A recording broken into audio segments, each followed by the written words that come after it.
The following 10 seconds is that moment when a live stream happens where everyone's just making sure that the sound is happening and that the video is happening in 3, 2, 1. Welcome, everyone. Thank you so much for checking out Believe NFL Live. We are here. We are live. It is week 1 of the NFL season. The afternoon games are just wrapping up. We're going to talk about the morning games, and we have a fantastic show on store for you today. First up, it's going to be Joe DeLeon from the Believe Network. And then coming up a little bit later, stick around because Jenna Duddleston, also from Believe, is going to come on and give her famous signature cocktail. This is a new thing that we're doing. We're going to be here every single week, so hop on in, join the community, pop in a question if you want to, because Dave, I got to tell you something, and this is my co-host right here. This is Dave Rispoli at It's Dave Rispoli, and I have to tell you something right now. That Dave, in Hollywood where we live, typically, pilot episodes and TV shows, they're usually the greatest episodes of all time. So we have a lot going for us right now. We really do, Joey. It's happening. Before we get into it, I just want to finish texting my condolences to all the kickers. Right now, they're on suicide watch. I just want to make sure they're all okay. You guys are loved, okay? You guys are loved. Don't jump. They're getting carted off. They're getting thrown around. It's pretty wild. And what this show is going to be here is we're just going to try and enjoy and celebrate this Sunday, this Week 1 NFL Sunday. Talk about what we liked, what we didn't like, the highlights, the lowlights, what is trending on Twitter. How did the fantasy day go? What is going on with gambling right now? And we are going to kick it off first with Dave. I have to be honest with you. When this all started, first of all, it's a great time to football, don't you think?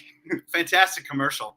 I think they just got on the whiteboard there and they said, let's put a bunch of different things together and let's all jam it together. And let's just say it's having fun. We're having fun watching football. We all get together. We start watching. And Dave, the first hour was really special. And I'm going to tell you, it was pretty hilarious. What did you think of that first hour of football when it came on? I think of like the poop emoji. I think of rain and muck. And I think of week 1 at its finest, Joey. Offenses, bad. Defenses, bad. Everyone figuring it out. But then something magical happened, Joe. We went to halftime, right? We had a few beers. You ordered the pizza. I did. Everyone took a breath and they said, man, this week is rough. And then the second half started and the NFL that we've all come to know and love erupted. Really came to fruition, didn't it? It showed up. I mean, it was handcuff haven in the fantasy universe. It was Jamal Williams at first. Kareem Hunt was running in tutties. We were asking ourselves what was going on. But I think really that is the theme of today outside of the kickers, which we're going to get to. And in the second half of the show, we might talk just a little bit about the Chicago Bears today, who are really trending on Twitter. It was the studs being studs, right? I mean, we're going to start maybe with a little bit of some fantasy highlights really quick because a lot of these guys that went in early rounds, everyone from a DeAndre Swift to a lot of wide receivers, they had a pretty awesome day. Yeah, well, let's start with the 101 consensus. 101 in my book, in your book, in all of our books. Jonathan Taylor. This dude owns the Texans. Every time he plays them, it's like 160 yards. This time, no different. 161 yards on the ground, a rushing tutty. Caught 4 balls, which you love to see in half PPR and PPR leagues. Studs being studs. DeAndre Swift also got up to 144 yards. And then in the wide receiver realm, Joe, I mean, the game is still going on. Justin Jefferson could have 300 yards by now. I haven't looked in the last 5 minutes. Last time I checked, he was close to 200 yards. He looks unstoppable. Jamar Chase, Justin Jefferson today, J.J. Brown, Jalen Waddle. I mean, these are the guys that were either being traded for the big bucks or guys that we were highlighting heading into the season. And they all showed up early, much to a lot of opposing defenses' chagrin. Real quick, can we do a welfare check? Do we have a Mike Williams update, please? 1 catch for 11 yards. We got him at 1. The day is not over. This is going to be a long hour, ladies and gentlemen. This is what it's going to be. And this is just really what happens in the NFL week 1 is that crazy stuff happens. Oh, I don't know, maybe someone ties. Maybe 2 teams attempt to tie.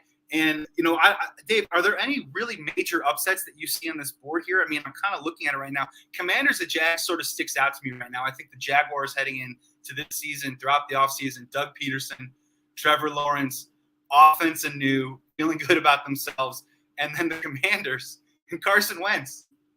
4 touchdowns today, Dave. I mean, that's one of my biggest surprises so far. your leading quarterback in every stat, Joey, Carson Wentz. That's who it is. 4 tutties, 313 yards, 12 rushing yards on the ground. He's lighting it up.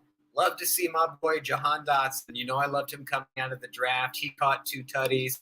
Terry McLaurin went deep.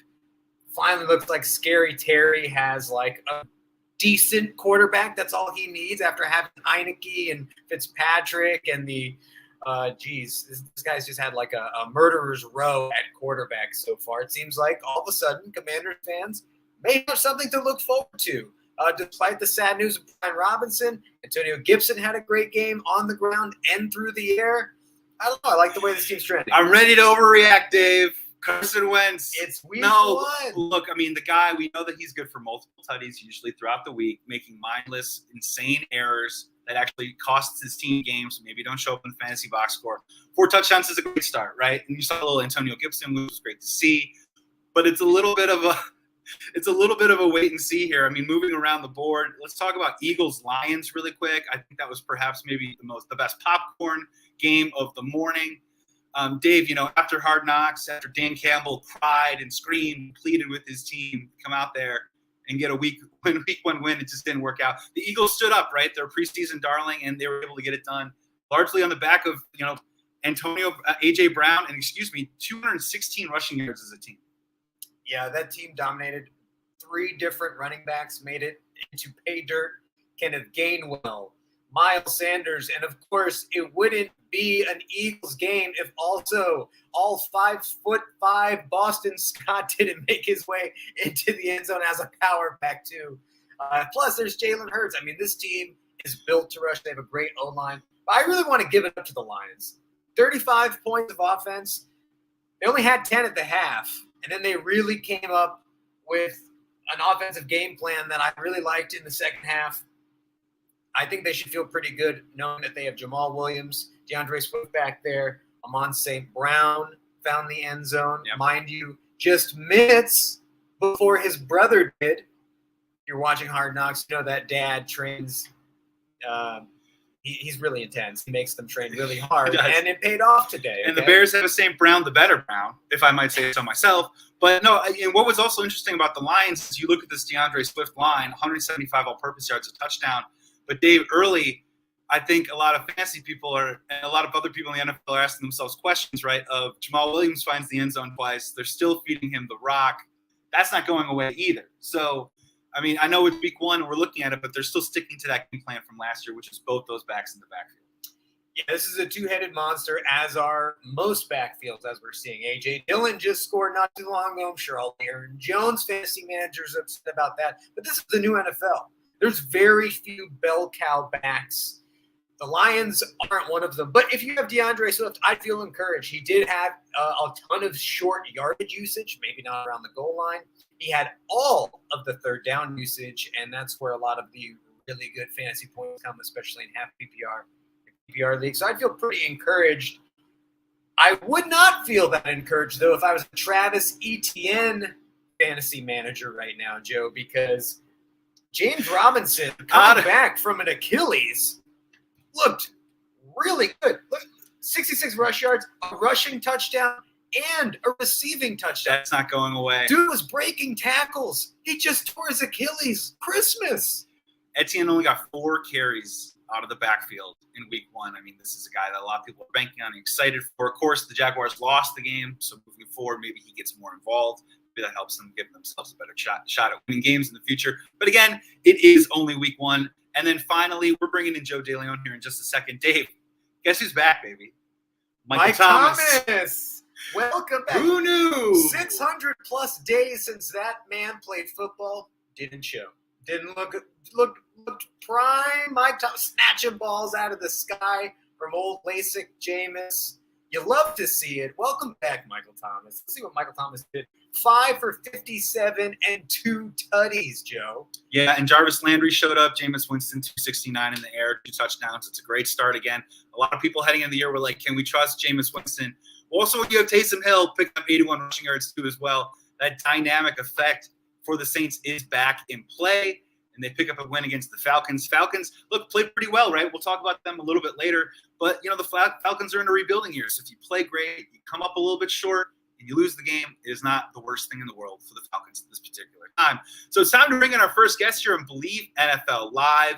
You can follow him at Joe DeLeon. He is also the host of Believe in NFL Draft Prospects and FCS Football Podcast. This guy knows a ton, not just about college football, but also the NFL game. He does a fantastic job covering the NFL Draft every single year, and it is time to bring him on in to the Believe NFL Live podcast. Joe, welcome to the pod. Happy Sunday. Happy week one.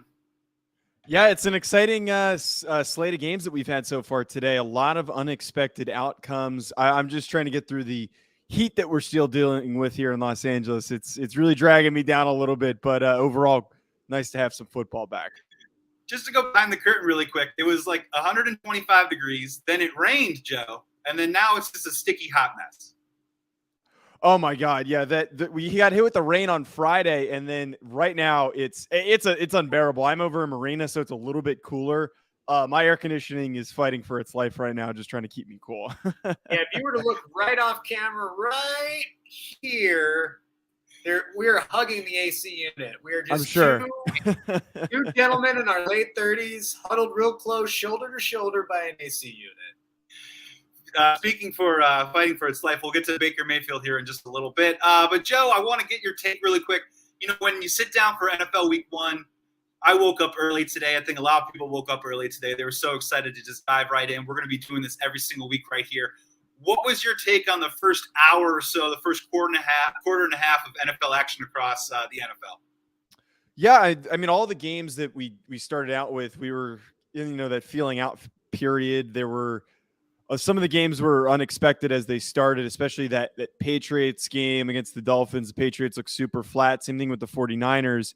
And then for anyone who watches NFL Red Zone, when you get to that witching hour, when everything starts to get really spicy in the fourth quarter, that was when things started to really heat up. We had all those outcomes, particularly the two games that went into overtime with the Steelers and the Steelers and the Bengals, and then the Texans and the Colts game, not to mention the fact that the Falcons and the Saints came down to the wire. We had all these special teams woes, as one would expect, and as we all love with football. It was a pretty chaotic mess for a lot of these games today. I want you both to answer this. Joe, you're going to go first. Joe, let's talk about the Texans game. Texans and Colts tie 20-20. As an NFL coach, and you're a former long snapper, you've been on the field, you played the game, Joe. Do you go for the tie? Do you play for a tie? Do you do what Lovie Smith did there? And do you punt to try and preserve a tie in that situation? I think if you're Lovie Smith and you're the Texans, and when you end up in a close situation like that, you have to take a tie like that. I know it's not the aggressive, entertaining answer that I think most people look for. But when you're likely not going to win a lot of football games, and it's going to take a lot for you to be close in these narrow games at the end of the game, you kind of have to take the chances that you get. Conversely, when you're seeing that, that Steelers-Bengals game, both those teams are going for the win because neither of them have anything to lose, and they need those wins at the end of the season. But for the Texans, they had to do what they could just to not put another loss in the loss column. Hopefully they finish. We'll do anything. Exactly. And the Texans are a program, or a team rather, that's going to struggle this year. So anything that you can do to put something up in the tie or the win column is good for them. Dave, did you like the call? Did you like the call for going for the tie? Or honestly, not going for the tie, playing for the tie by punting away when clearly you maybe could have at least tried to win the game? I think I'm going to make a bumper sticker that says, "I'd rather die than tie." America. Couldn't do it. The year was 2009, Joey. My very first year playing fantasy football, my very first game, I tied. And I remember that game more than any other game. It felt worse than all of the losses I've ever had. I couldn't do it. If I'm Lovie Smith, with all of the chatter this offseason about, the Texans possibly ending up with the first pick in next year's draft, between them, the Falcons, and even our beloved Bears, I think you have to come out week one and you have to show your fan base that you are not one to settle. And to me, a tie feels like settling. I didn't like the call. But it was very Lovie Smith. As a Bears fan, it felt very familiar. Mitch was playing terrible and trying to drive his team down for a field goal to win a game. Lovie Smith is trying to tie. It was very much a Bears Sunday. If we can stick on that one just for one more, Joe, let's play the overreaction game here, or maybe a category, taste of things to come. I did notice in that game, Matt Ryan having some problems in the red zone again. That's been something that has really held him back from the Falcons the last couple of years. I think took him down from that elite level down to whatever level you want to call Matt Ryan is now. Did you notice that too as well? Do you think that's something or nothing? What was your take on that? Yeah, I think when you have a quarterback on a new team, there's always going to be a feeling out period. So when you're Matt Ryan, you're in a completely different environment. You're very far away from Atlanta, and you're just trying to get used to that new set of receivers, trying to find who he can rely on besides Michael Pittman, who had a really nice game. Outside of just handing the ball off to Jonathan Taylor, how can they get that ball moving? And it's not going to be something overnight that's going to be resolved or figured out. It is always going to be a process for them to get on the same page, to establish a rhythm, even for the offensive play calling to get figured out, in the sense of you've got a much different quarterback than Carson Wentz this year now with Matt Ryan. Carson Wentz a little bit more mobile than Matt Ryan is, so you're not going to be able to call a lot of the same plays. Matt Ryan is a lot more conservative than Carson Wentz was. So again, the approach that you're going to have with how you're going to attack offensively is something that's going to take time to figure out. It doesn't necessarily surprise me that you're going up against a young, talented defensive team like the Texans that, again, this entire season is going to play like they've got nothing to lose and that they're just going out there to get better every single week. You've got Derek Stingley, who's making all-pro type plays in the red zone. That's a tough matchup to figure things out. That is an underrated program and underrated defense in general. So I'm not willing to push the panic button yet. The Colts could have some time to settle before they end up getting in a full stride for the expectations of what people think that they can do. Yeah, the only thing that I will say, and maybe this is still a little bit on overreaction island, is what is it about these ties, though, where every single time these ties come back and bite a team in the ass by the season's end, right? And this is happening to the Colts in week one, a presumptive division favorite, and it is within division against the Texans. I don't know. We'll see what happens, right? But these ties, they always end up kind of like biting you a little bit.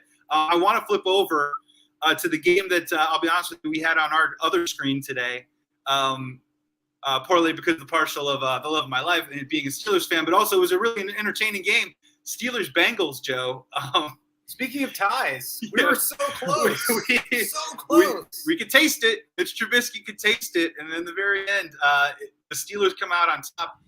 Joe, I'm just going to let you run on this one. There's so much to take in from this game. But when you walked away from this 23-20, Steelers win in overtime over the reigning AFC champion Bengals, what is your biggest takeaway? Yeah, first and foremost, the Bengals offensive line is not as good as I think a lot of people were hoping that they could be this year. They spent all that money. They make all these moves. You go and get Lyle Collins. You get Alex Kappa. And there's an expectation that offensive line is going to be stronger than it was last season, which was a huge problem. And Joey B's fighting for his life back there. He still had a really good game. He still made a lot of really good plays. But I can't totally place all of those mistakes and those turnovers on his shoulders. A lot of that does need to be attributed to an inability to effectively run the ball. They threw the ball 50-some times, which is insane that they have to do it that much. And then not to mention the fact that they just could not protect him during this. I don't know the exact extent of why they were using a tight end to long snap. I think it was because of some type of an injury, and I want to figure out. But for anyone who is unfamiliar with the importance of long snappers and why you need to have tell us. It's crucial, man. Right. In all seriousness, for a team, for those that think that it's unnecessary or think that they could just go out there and do it, it is really, really hard. These backup guys are tight ends and defensive ends that do it occasionally and have a very bare understanding of how to do it. And they're very often not prepared to step into these game situations. So that extra point that they missed, that was because the snap was slow. It was like a lob that was sent back there. Any other NFL long snapper is sending that ball back there way faster, and that kick is going through. And then you could tell that he came off the field and he was getting grilled into by, if it was the special teams coordinator or someone else, maybe it was the holder who was saying, hey man, you got to get that ball back there faster. He overcompensates, the ball goes high. Why you are now kicking a field goal on 3rd and 8, I tweeted this out, when you should have just gone for it and kept going until you scored a touchdown in overtime, is beyond me. So things that are outside of their control, the offensive line play is in their control, but the special teams issues is something that they can't really handle. They can't really control, and they need to figure out that long snapper situation soon. Dave, hop in on Steelers-Bengals. Walking out of this, Steelers fan, Bengals fan, who do you think's emotions are riding higher, or whose emotions were tested more in that game that went so many different directions?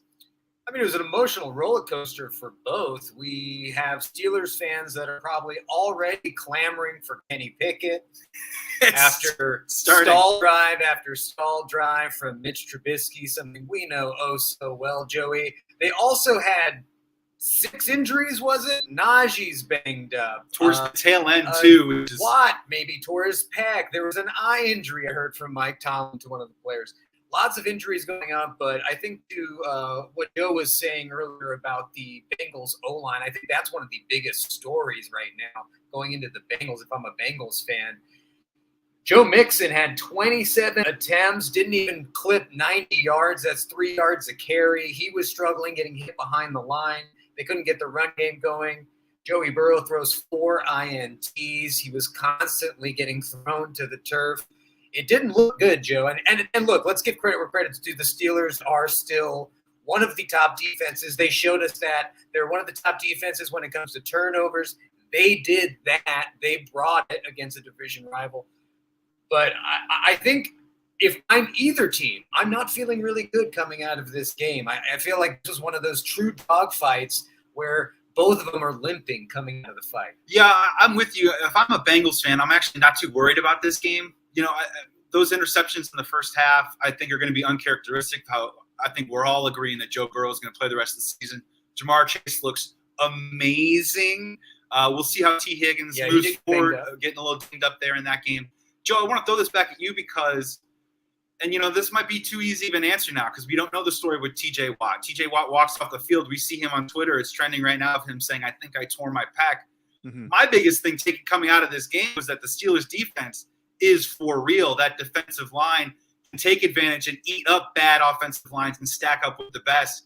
Do you think, what's your take on the Steelers D moving forward? Even if, TJ Watt is such a huge part of that, though, right? Being able to tell what they're going to be able to do with that defense moving forward.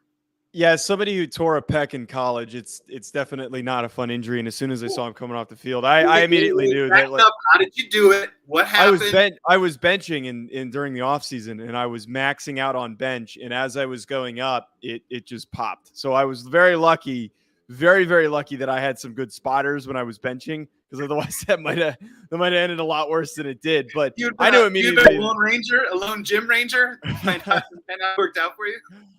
Yeah, I'm thankfully I'm smart enough not to max out on bench when I'm on my own. But sometimes you get a little too hyped up. You have a little too much pre-workout when you're on max day at the end of the off season, and I fell victim to that. But I knew immediately when he was holding his arm, and you kind of see a little bit with his pec or in his bicep that something was wrong, and that was the first thing that I said is definitely a torn pec.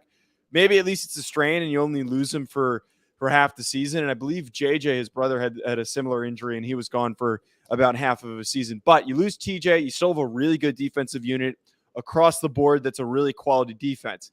I have to say, though, Joe, I think that it's less surprising for me and less telling that the Steelers defense is good. Like I had this sense that the Steelers defense was going to be good coming into the season.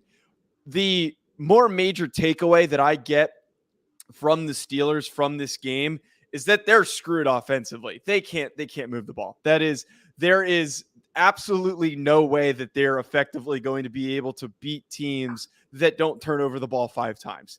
A lot of those mistakes that the Bengals made were shooting themselves in the foot, and you do have to give some credit to the Steelers in the plays that they did make, obviously.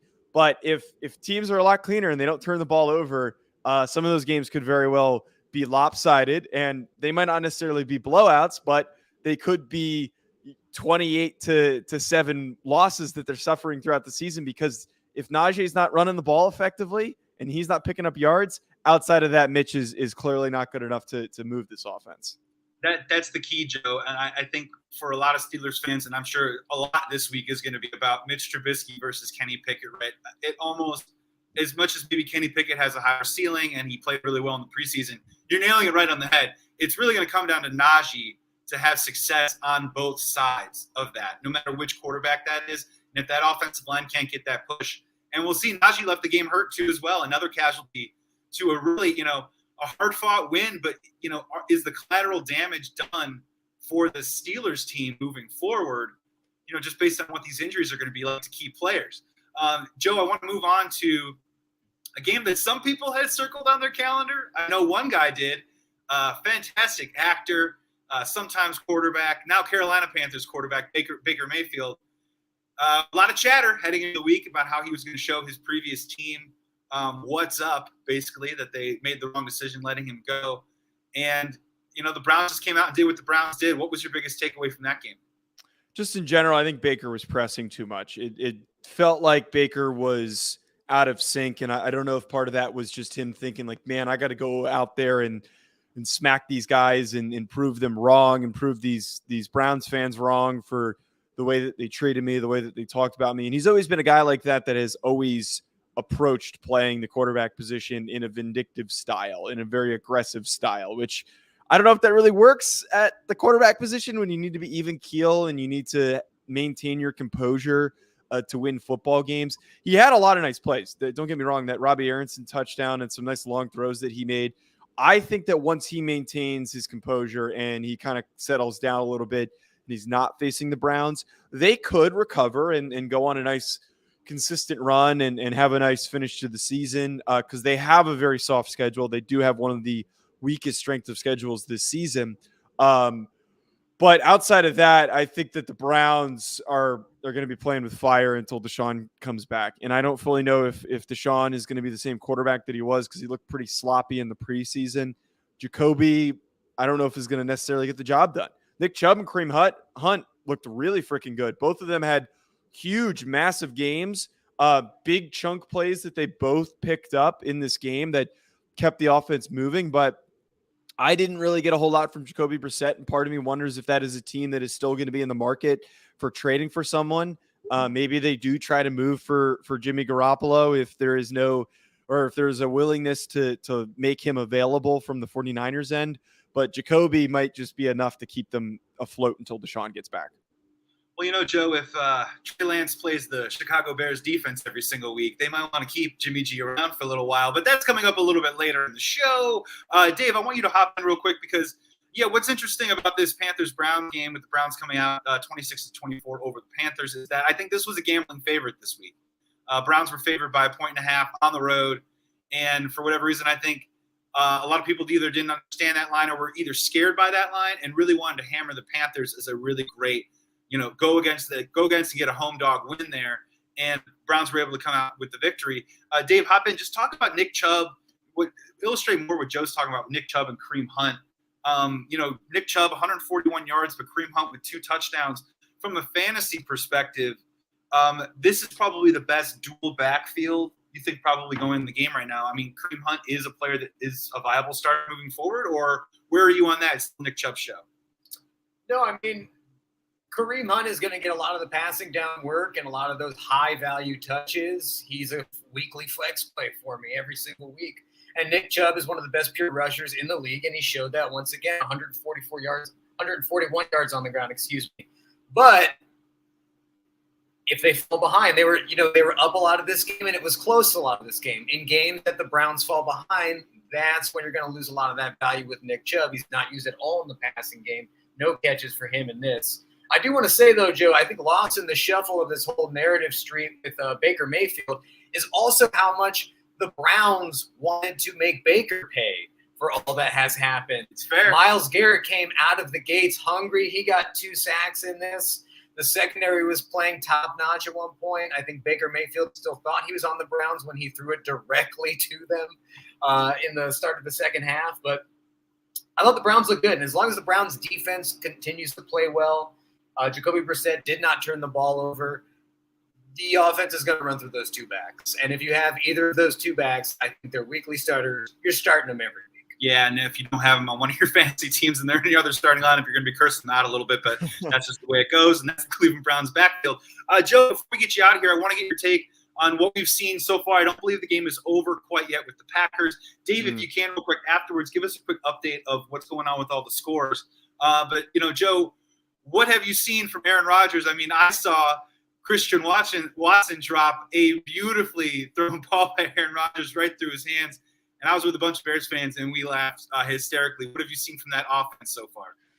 Yeah, they're in trouble, and I think that partially is the case of new faces amongst the group, and they're still yet to figure out who's the go-to guy. It was weird. It felt like they weren't really making enough of an effort to run the ball, but the protection's troublesome. There is not a lot to go off of for that offensive line. There were a lot of instances in this game, and I still have it on in the corner of my apartment here, and I've been watching it from a distance as we've been doing the show, that Aaron Rodgers, those mistakes, those turnovers that he's had have been because he has been flooded with pressure. He's been attacked on every single down. And we know that Aaron Rodgers is the type of guy that if things aren't going his way and he starts to fall behind, he will press. He is a guy that is always going to try and make a big play.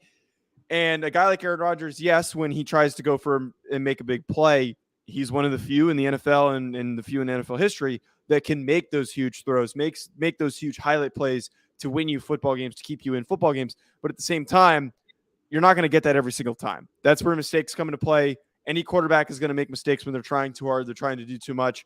They're looking for the home run to get their team back in the game.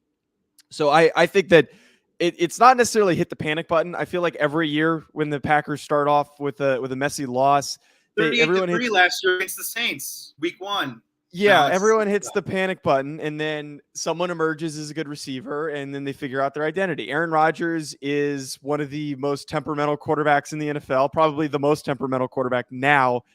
So it's very, very easy, for us to overreact and get upset when he's upset, and he's upset over the receivers. But I think give it some time. The Packers are going to be back to normal in short time. Joe, before we spring you, hang out 1 second. Dave, real quick, give us a Justin Jefferson heat check, and then after that, just kind of rip off where we are with the rest of our afternoon game scores. Lordy. Well, they've all come to an end, Joey. They all are at their finals. Justin Jefferson's final line, 9 receptions, 184 receiving yards, 2 receiving tutties. Fantasy! Ooh. Wow. And they rested their starters for a portion of the last part of their game. It looked like Jordan Love got some action in here as well. Save him. Save him at this point. On the other end, though, Joey, riddle me this. If I were to tell you that the Packers were trailing the entire game, which Packers running back would you think would have a nice fantasy day catching passes? Your answer would probably be A.J. Dillon? Okay, Aaron Jones? I would think it would be Aaron Jones, but it was actually A.J. Dillon who had a much better fantasy day. He out-touched Aaron Jones by 5, 10 carries on the ground, 45 yards, and a touch for A.J. Dillon. He was really the only Packer that did anything from a fantasy perspective. All the other games, Chiefs 44, 21 Cardinals. Okay. Patrick Mahomes, 5 tutties. Like, water is wet, sky is blue. Patrick Mahomes throws 5 touchdowns. We were hammering the overs in that game. Yeah. It worked out to all those to hammer the over. Congratulations. And a Aaron Rodgers list of Devontae Adams still put up 141 yards. This just in breaking news. Devontae Adams still pretty good, Joe. Still pretty good. This is in. It doesn't matter. Yes. Devontae Adams is very good. Do we have a Chargers final yet? Yeah, they won the game on 24 points. Justin Herbert put up 3 tutties, 279 pass yards. The final, though, for Big Mike Williams, 2 for 10. Oh, 2 for 10. okay. 2 for 10. That's how I order my sandwiches at the local grocery store. 2 for 10. Sorry, fantasy folks out there. Joe, before you go, Patrick Mahomes has got to be the big story about that one, right? I mean, a lot of people thought this revamped wide receiver room, Mahomes is out for revenge. More about Mahomes out for revenge or more about the Cardinals, you think? I think it's more for Mahomes, and it's the Cardinals are a good team, but I was saying this all day that I think that the Kansas City Chiefs are just far and away the much better team, and they struggled at the start of last year, but they have a really young core. They have a lot of really talented young players on that roster, and I think that team is only going to get better and better. They have outdrafted everybody in the NFL over the past couple of years with some of the pieces that they've added, especially on their offensive line. So I will not be worried about the Kansas City Chiefs. I think this is just more proof that they are one of the best, if not the best team in the AFC. And they very well could go back to the Super Bowl and end up finishing with a top 2 seed in the AFC because they are just that explosive. That's what needs to be read into this. The Cardinals are what they are, and they're going to be up and down. They're going to be a roller coaster like they've always been since Cliff Kingsbury and Kyler Murray took over this team. But the truth, again, is the Kansas City Chiefs, they are very, very fueled up to dominate this season. Yeah, just wait for Patrick Mahomes to have like 18 tutties by the end of September. And we're all going, he's projected for 87 touchdowns. And like, I'm all for that. I love Patrick Mahomes. I love to see him work. And my favorite part, Joe, my favorite part about the chat right now is that it's week 1 of the NFL season when everyone is asking for bench players on their fantasy roster to do better. I'm seeing a Jamal Williams here. I'm seeing put it a Kenny Pickett. That means hope springs eternal in the land of fantasy for week 1. Joe DeLeon from Believe. You can follow him at Joe DeLeon. He also hosts the NFL Draft Prospects show for the Believe Podcast Network and also FCS. Joe, man, this was great. First episode in, man. Hope to have you back. You're going to co-host with me at some point, dude. Thanks so much for hopping on. Yeah, of course. Thanks for having me. Enjoy the rest of the show, guys. Thanks, Joe. That was Joe DeLeon here on Believe NFL Live. Joe is a fantastic producer. He helped set this up too as well. He's going to be here a lot, hopefully, helping us cover these NFL live streams, Dave. We've got a couple more minutes to go before we're bringing on Jenna Dunstan to preview Week 1 cocktail before Buccaneers and Cowboys. It's going to be a fantastic game. Drinking and football going together. They're going together. And Dave, we had some pizza today, which was fantastic. What else is coming into the chat right now? Oh, Saquon Barkley is back. Saquon Barkley is back. Let's talk about it, Dave. Just go. Charles, how they laughed at me when I went to that draft board and drafted Saquon with the 13th overall pick. How they laughed at me, Charles. But let me tell you, everyone knows coming off of ACL injuries, the season after the stats go down, but 1 full year removed, players can return to form, and we are seeing that kind of Saquon Barkley. We knew he'd be one of the very few bell cows in the NFL, and he looks like he's got the burst back. He's got the chip on his shoulder. His team, leave some things to be desired. His quarterback could be Tyrod Taylor. Is not so desirable.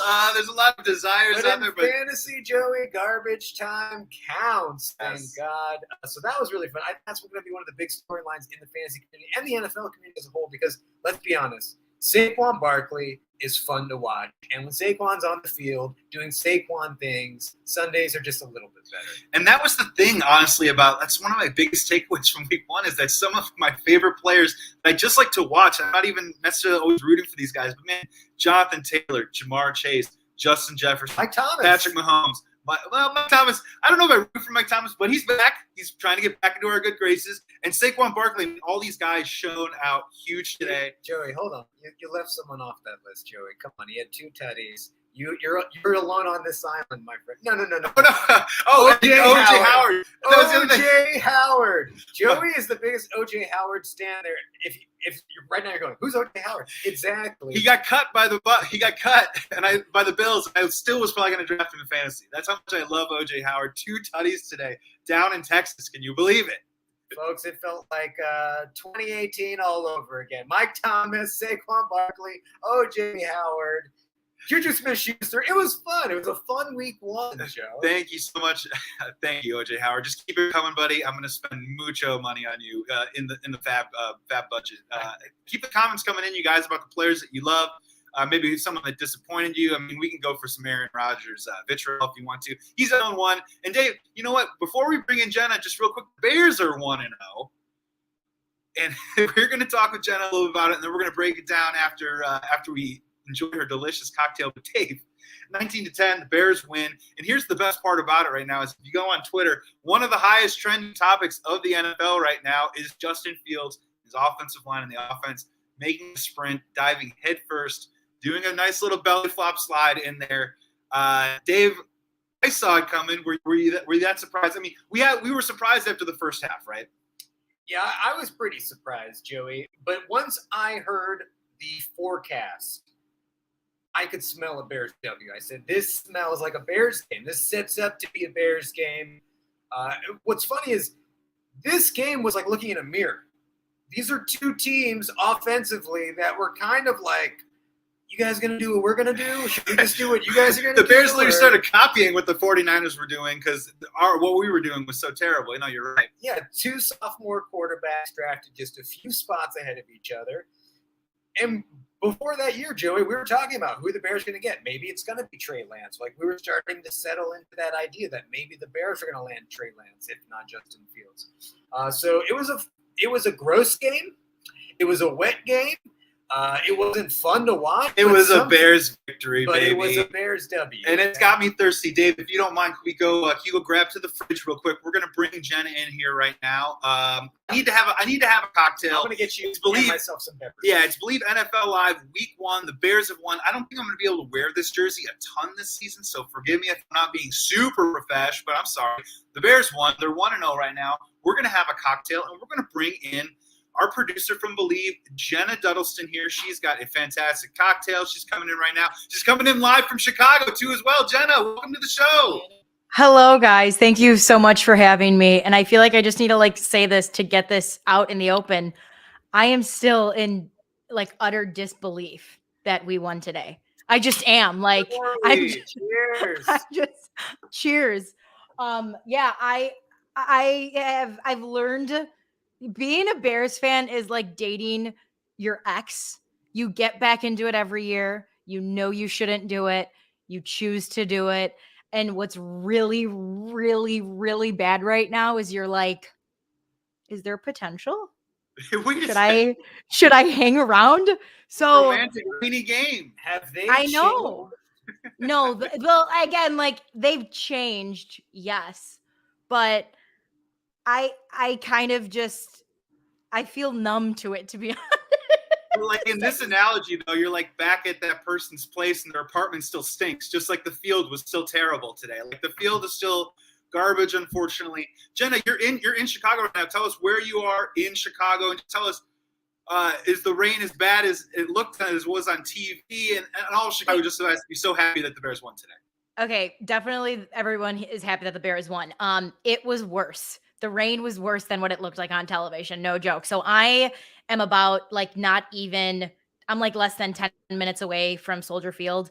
And at one point I'm looking, I went to my family owns a bar. So I was watching the game at the bar and I'm looking out, I'm like, wow, it's really raining. And then I look out the window and I was like, oh my God, it's monsooning outside. I mean, the entire ground was covered in leaves. If anyone wants to check out how bad, the water is here. I mean, the underneath viaducts are flooded. The sewer caps are popping off. The water is so bad.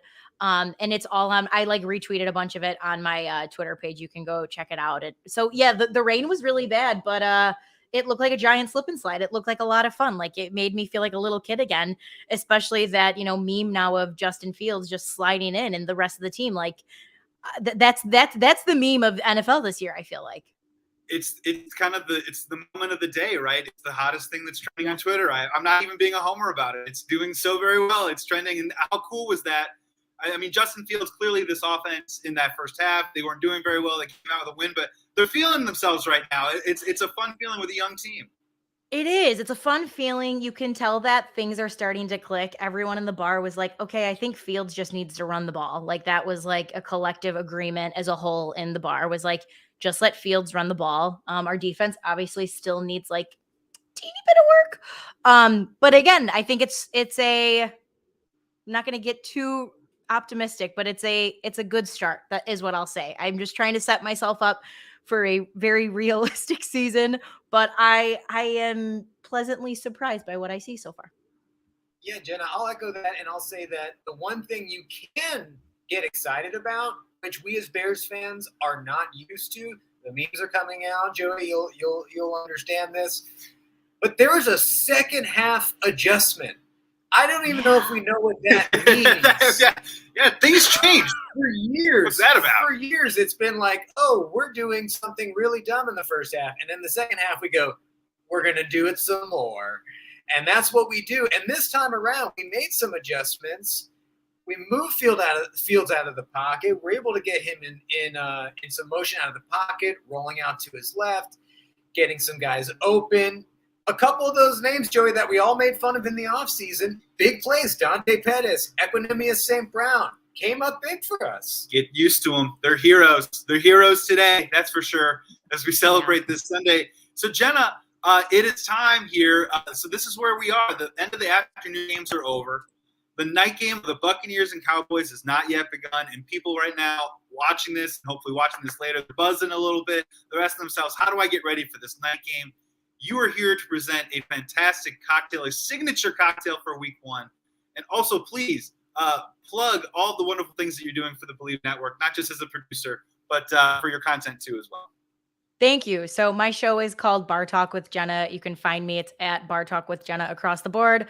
When you find that, you'll find me, and we'll just leave it very short, sweet, simple, to the point. But I'm a bartender by trade, obviously. My family owns one of the oldest Irish pubs in the United States. So kids went to a daycare after school. I went to a bar. So I learned a thing or two about liquor, and not that they taught me how to drink at a young age, but I think I know how to handle my alcohol.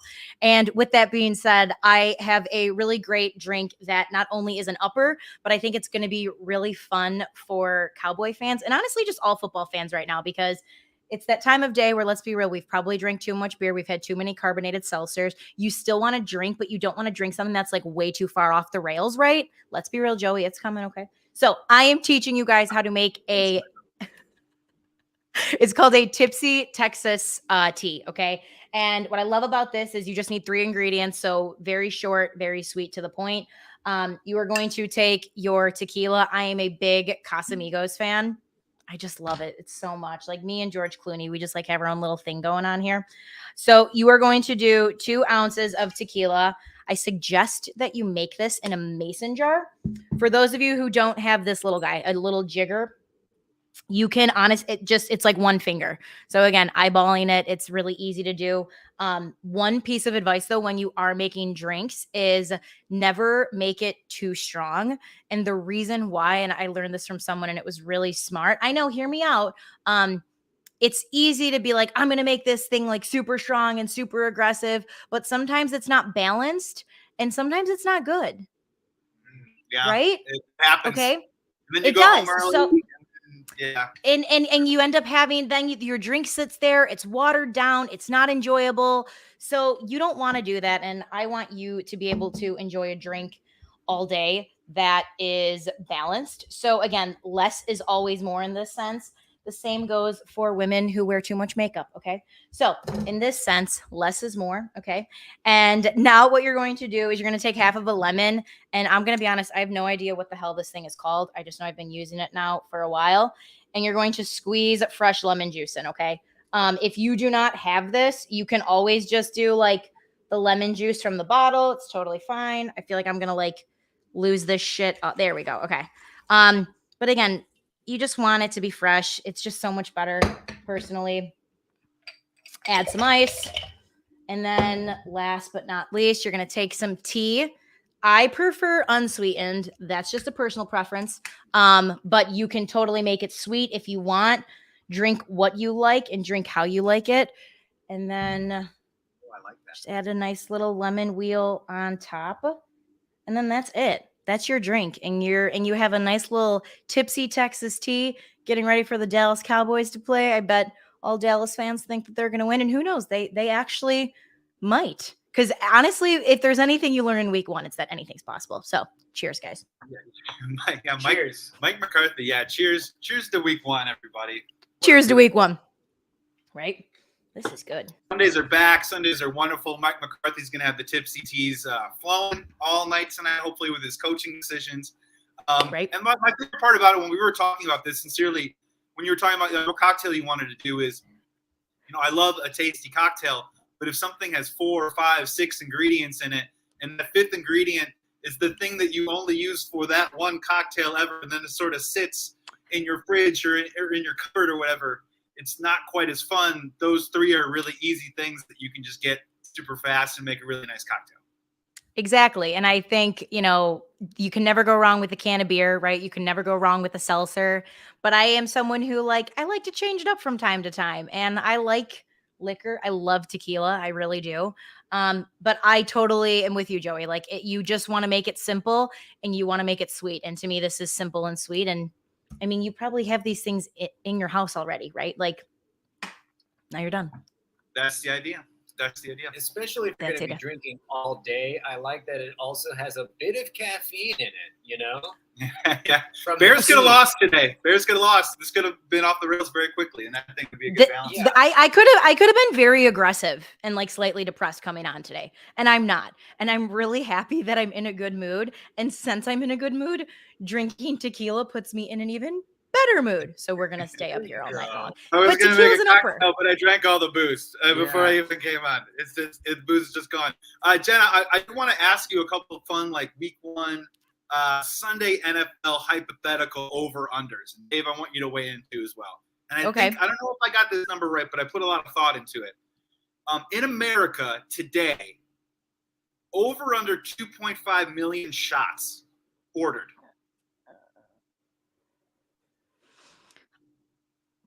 Is that too low? Is that is it Chicago alone, or you know what I mean? I feel like I'm gonna take the over on that, obviously, but I would take the over on that stat. Yeah. I was trying to do it. So if there's let's just say you got 20 million people watching NFL football, and you've got, let's just say Chicago alone is probably, if there was a pie chart, maybe 35% of that is just all of America is just Chicago and shots. Yeah. Because that's what they love to do. We don't like doing that out here in California. But I was trying to think, Dave, 2.5 million shots being taken today? Let's see. Well, I'm pulling it up. Yeah, I'm looking it up right now. I'm just thinking about it this way. Okay, New England lost. That's 3 states that celebrate New England. That's a lot of shots there. New York lost. Both New York teams lost. That's a huge chunk of people right there. But they definitely took a shot when Saquon ran in. So let's, No, I'm saying teams probably drink even more. So I think the shots are full. Actually, that's the thing about shots. The winners, you don't have to have a shot to be the amount of times I've poured shots in victory and in defeat. It's the same. You just line them up, and it's all right, guys. Cheers to whatever we got to deal with this year. Yeah. I'm taking the. How many do you think at your family bar today? How many shots on a Bears victory Sunday do you think were probably doled out today? Shockingly, there were not as many shots poured today as I thought. Really? What was the drink choice? What do you think is the most common drink ordered during Bears games? Miller Lite. A can of Miller Lite. Spoken like a true Bears fan. I miss Chicago right now. Miller Lite. And there is a difference between a can and a bottle. There is a huge difference. And it tastes better in a can. Doctor said I can't do MGDs anymore. I got to switch to the light. Unbelievable. Yeah, no, ridiculous. You have to do it in a can. No, people love Miller Lite, but it's a really big drink here now too. I'd probably say within the last 3 years is Corona and Modelo is really big too. Love them both. So Modelo's big out here. So is Tecate.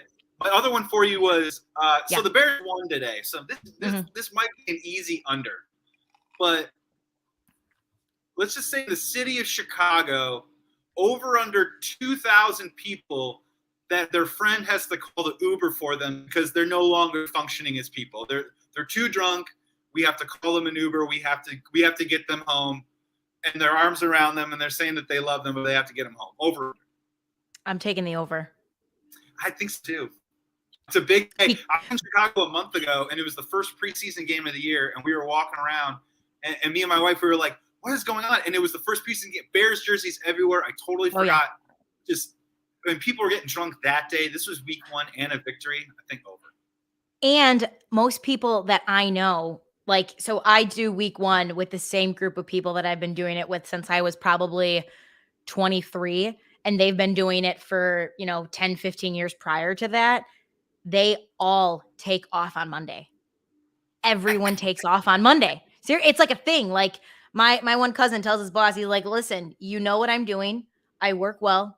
I am never working Monday, week 1. It's not happening. Don't ever expect me to come in. Most people in Chicago take off week 1. Now we won and Green Bay lost. Come on.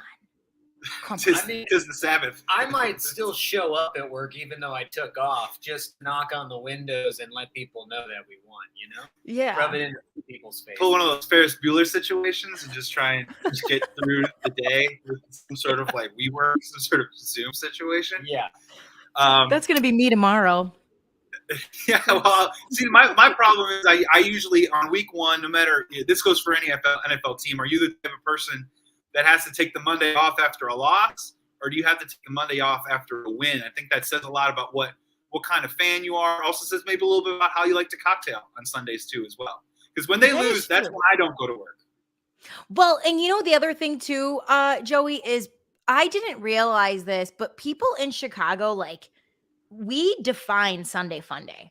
Like, I didn't realize that people don't Sunday Funday like we do here. Like, people will rage all night long and still make it to work on time if they really have to. Like, they're probably still tipsy, if not drunk. They're not even at the hungover phase yet. They're still drunk. But I am going to believe that we Sunday Funday. So a lot of people are going to be out today. Like, I'll be going back out once we're done here, and I'm going to keep drinking because why not?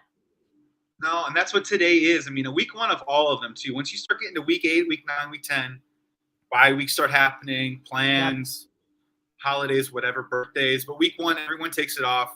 They sit down on the couch. Hopefully that's what this show is going to be, is you can just stay on the couch and keep watching NFL type stuff until the night game begins towards like the very end. Jenna, this was awesome. Thank you so much for coming on. Before we go, again, just pitch a little bit about, like, just tell us what the show, obviously bar talk, but, hopefully you come back and talk more cocktails with us. And are you working on some sort of secret street cocktail, like some sort of Blue Steel Zoolander thing? You can break news here if you want to, but also throw out your socials too as well so people can follow all your great content. It's at Bar Talk with Jenna across the board. We have mini episodes out on Monday, full episodes out on Thursday, drink of the week's out on Friday, preparing you for the weekend. And basically my slogan is kind of, come for the drink, stay for the conversation, because at a bar, nothing is off the table or off the bar for that matter. So we talk sports, we talk life, we laugh, we cry. It's a little bit of everything that you want. And honestly, once you find Bar Talk, you'll find me. It's pretty easy. So that's about it. But I appreciate you having me on, and I'll be back, and we'll have more drinks to come. And honestly, if anyone has a drink they want me to make for them this NFL season, please let me know, and I will gladly make it for you guys. I want a Justin Fields drink, whatever that inspires. Ooh, what would that be like? Ooh. A mudslide, maybe, I feel like I'd have to take some. Well, I don't actually. A mudslide because of this makes a lot of sense. Like a field slide, we'd call it. Yeah. There's something there. You brainstorm on it. Come back on the show. We'll all drink them. Okay. Okay. Yeah. No. We'll make that happen. And now you have my wheels spinning. So I'm gonna be thinking about this for the rest of the evening as I watch this last game. Perfect. The JF1. Jenna, thank you so much for coming on Believe NFL Live. We are going to have you back very soon. And again, enjoy this beautiful Sunday called Week 1. Awesome. Thanks, guys. Appreciate it. Thanks so much. Dave, as we hit the as we come up towards the tail end here, this last leg, this Believe NFL Live Week 1 pod, this live stream, it's a great time to football. Still not working? It's still not working, Joey. It still doesn't make any sense to me, but they keep saying it like we should know that that's like a sentence. We make things grammatically worse. Everything will just start to make sense. Dave, I know we've done it for a couple minutes here. I want to dive a little bit deeper just into this Bears victory because, this wasn't an ordinary victory. I think a lot of people thought, Trey Lance and the 49ers, I think they still are a playoff team. I'll be honest with you. And if anyone checked out our podcast, Believe in Bears, thank you for doing that. And in that preview pod, Dave, I said that week 1 matchup, it's such a perfect time for the Bears to catch a 49ers team with Trey Lance at quarterback, a guy who is still learning a lot. And we saw a lot of those physical skills in this game today. I mean, the guy was incredible, but and the rain played a huge part into it. But I just felt like our defensive speed can kind of neutralize that Trey Lance situation. And the Bears hung in there. I talked a little bit about offensive resiliency with the Bears. They hung in there, and then that second half put up those 19 points. Touchdowns instead of field goals, Dave. I don't know if can we take anything away from the Bears winning against the 49ers? Can we overreact at all other than it was a strong victory and feel good? I think we might be able to overreact a little bit about the timeshare in the backfield having a seismic shift from last year, Joey. Interesting. Certainly, that's what you and I have been talking about all offseason. We are big Khalil Herbert stands. Now, we love Monty. We absolutely love Monty and all he's done for the team.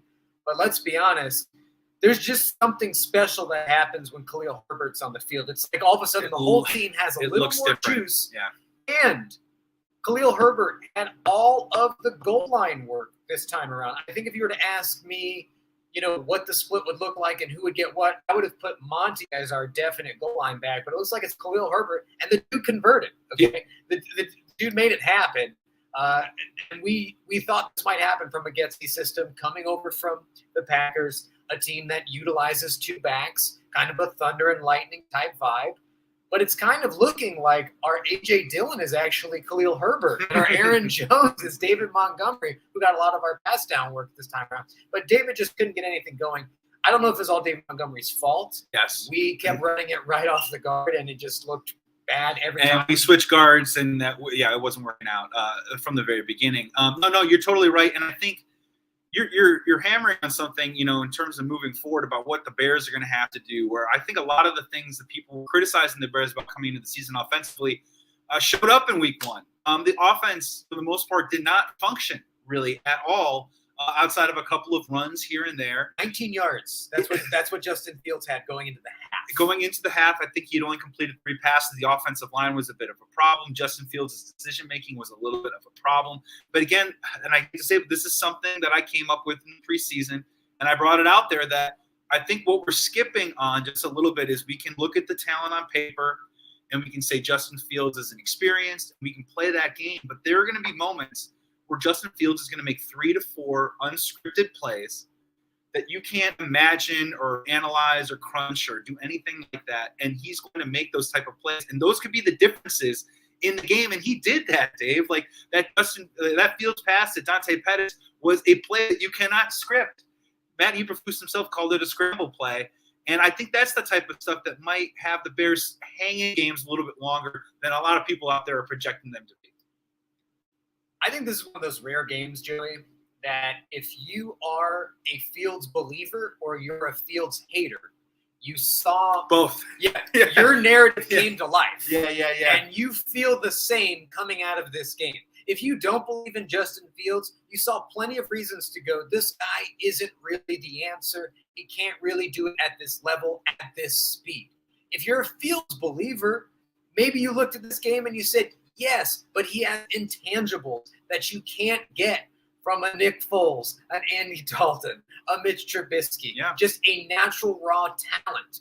So there really is still going to be that middle gray zone where we don't know who Justin Fields is. Will Justin Fields please stand up? Well, and on top of that, too, I think there's more questions about Trey Lance walking out of this week than I would say that there are Justin Fields by far. Now, Trey Lance, I think he showed a lot of physicality. I think when he was running the ball, I think they did a nice job with some RPO situations. When they get the ball in Deebo Samuel's hands, it's a big problem. But Trey Lance in the pocket and throwing the ball, I mean, Dave, I wasn't impressed. For you, did you see anything? I mean, he hit that one to Jennings down the field, kind of wide open, got burned. Kyler Gordon, the rookie cornerback, got burned. But I'm kind of walking out saying I really haven't seen anything from Trey Lance yet either. Again, I think it's the exact same story. If you're a Trey Lance believer, you go, the guy rushed for, 54 yards on 13 like carries. 210 all purpose, Yeah, you're kind of looking at it and saying the same thing. I mean, I think these are 2 kind of very similar players. At the end of the day, you go raw. Both these guys are raw. Trey Lance barely played at all, did not have an offseason last year. And Justin Fields really didn't have much of an offseason, especially with the ones last year. So this is kind of both of their rookie years in a sense. I mean, they should not be compared to the Trevor Lawrences, even though they're in the same draft class, because they did not have the same opportunities, the same snaps, the same experience that Trevor Lawrence has got. And look, Trevor Lawrence isn't looking great yet. Yeah. These guys are just taking a little more time. I think we got a little spoiled with the Andrew Lucks of the world, with the Patrick Mahomes of the world and such. I think these rookies are taking a little bit longer under center to develop. Yeah, Patrick Mahomes is such a unicorn in that regard that I don't think we can ever compare them to anybody. And yeah, I agree with you completely. The only difference is the 49ers have a team that's built to win in the playoffs. The Chicago Bears are a team that's still on the rise and trying to rebuild. So there's a leash there with Trey Lance, right? I mean, at some point, if he continues to play like that, and we'll see what happens in normal weather moving forward, but I think that the leash is going to be a lot shorter on Trey Lance than it is on Justin Fields. We got just a couple more minutes to go here on Believe NFL Live. We want to make sure we get out of here just before the Sunday night game starts. We're going to preview that in just a second. But, Dave, I just want to look at a couple things real quick here. There was some really interesting coverage in the gambling world. I just kind of want to rip through them real quick. You know, the Ravens covering 7. I think that was one of the easiest plays of the day.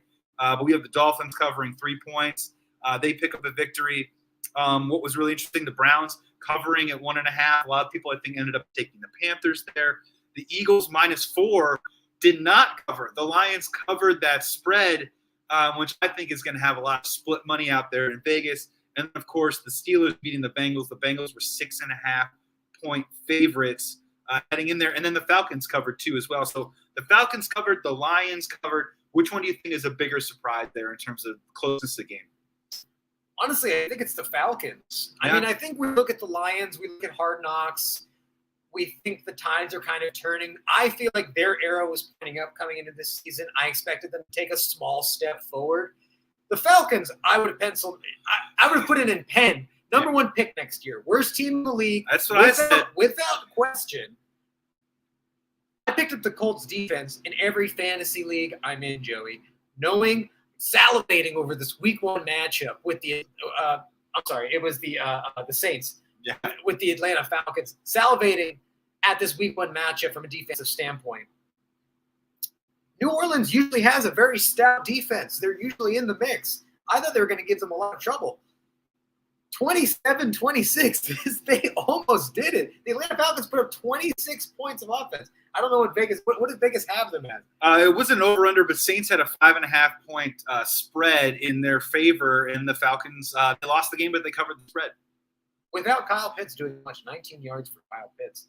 But, you know, Joey, when you have the NFL Swiss Army knife that is Cordell Patterson, the man of many R's. You can do so many R's, so you many can L's. do anything, Joey. Yes. You can do anything. It's impressive. I have him in 2 fantasy leagues. He's sitting on my bench. I'm glad I have him on my team. But yeah, I mean, that's going to be the recipe, right? And then they have Drake London, 5 catches, 74 yards. A good start for the rookie, right? I think a lot of these rookies we're going to have our eyes on this season, and I think Drake London definitely showed up and played well in that particular game. And I think Olave caught a touchdown too as well, which was really great to see. Dave, we got just a couple more minutes here to go. Let's preview here. I'm going to ask you, Dave, what are you more excited for coming up?